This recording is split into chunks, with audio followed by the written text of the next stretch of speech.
सदाशिवसमारम्भां शङ्कराचार्यमध्यमाम् अस्मश्रीगुरुपर्यन्तां वन्दे गुरुपरम्पराम्। अपवित्रपवित्रो वा सर्वावस्थां गतोऽपि वा यस्मरेत् पुण्डरीकाक्षं सबाह्याभ्यन्तरशुचिः। आवाहनम्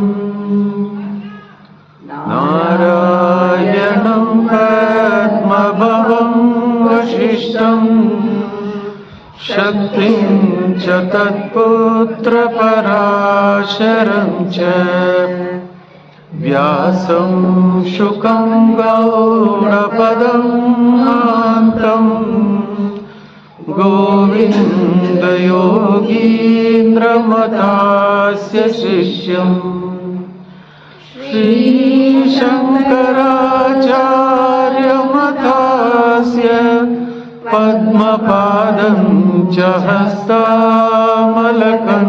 च शिष्यम् तं त्रोटकं वार्तिककारमण्या अस्मद्गुरुं सन्ततमानतोऽस्मि।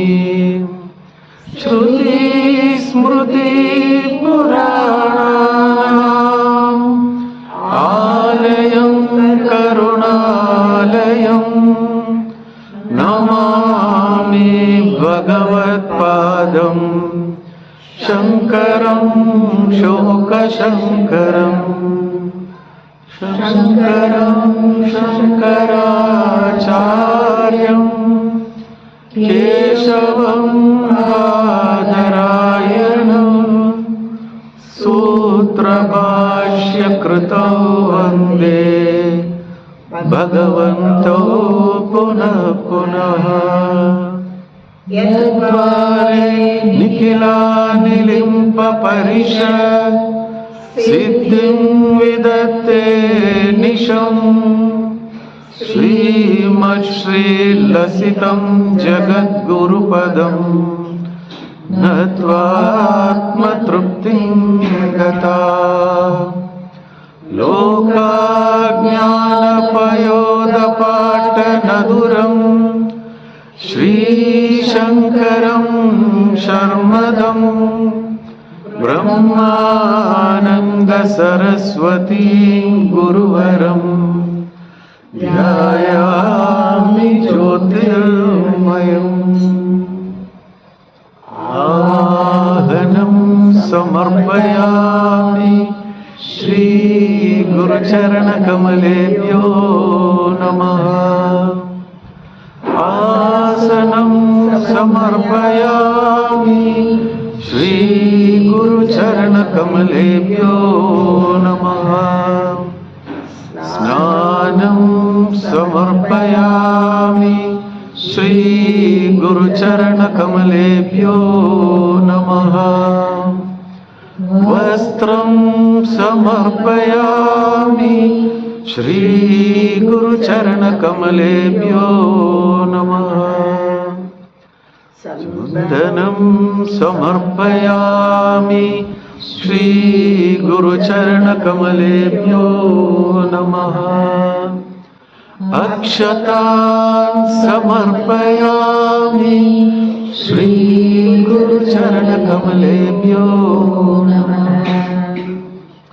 पुष्पं समर्पयामि श्रीगुरुचरणकमलेभ्यो नमः।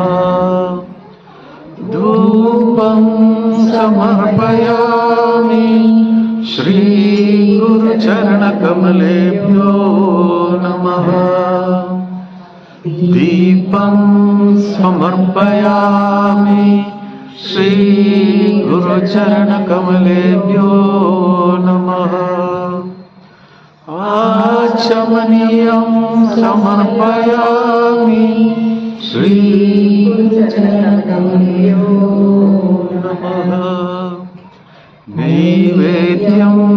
समर्पयामि श्रीगुरुचरणकमलेभ्यो नमः आचमनीयं समर्पयामि श्रीगुरुचरणकमलेभ्यो नमः ताम्बूलं समर्पयामि श्रीगुरुचरणकमलेभ्यो नमः श्रीफलं समर्पयामि श्रीगुरुचरणकमलेभ्यो नमः